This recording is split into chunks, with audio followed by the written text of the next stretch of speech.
বিসমিল্লাহির রহমানির রহিম। সম্মানিত ভিউয়ার্স, যারা আমাকে দেখছেন দেশ ও দেশের বাইরে অবস্থানরত, প্রত্যেককে জানাই আমার অন্তরস্থল থেকে আন্তরিক অভিনন্দন এবং শুভেচ্ছা।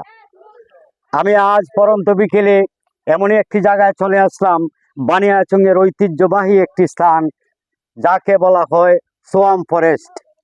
সোয়াম ফরেস্টে চলে আসলাম। আমাদের বানিয়াচংয়ের ভাষায় বলে লক্ষ্মীবাউর অথবা খরতির জঙ্গল।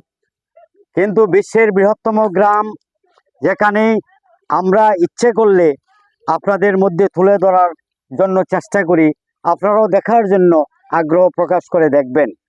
আমার বিশ্বাস, বানিয়াচংকে নিয়ে যারা কটূক্তি করেন, বানিয়াচং কি এমন একটা দেখার কিছু নেই, খাওয়ার কিছু নেই।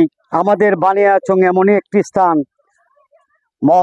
বিভিন্ন জাতির মাছ, বিভিন্ন পাখি, এরপরে বিভিন্ন ধরনের এই প্রকৃতি রয়েছে, যা আপনাদের অনেক পয়সা ব্যয় করে সুন্দরবন বা অন্য কোথাও যে আপনারা দেখেন।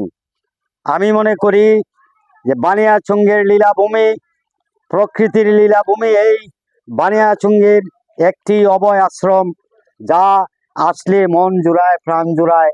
অনেক দেশ ও দেশের বাইরে থেকে অনেক লোকজন আমাদের বানিয়াচং আসেন। আমরাও চেষ্টা করি, যারা আসতে পারেননি আপনাদের মধ্যে আমাদের এই প্রকৃতি লীলাভূমি তুলে ধরার জন্য চেষ্টা করি। আপনারাও দেখবেন। চলুন অন্য কোনো একটি স্থানে আপনাদেরকে দেখানোর জন্য নিয়ে যাই। খুদা হাফেজ।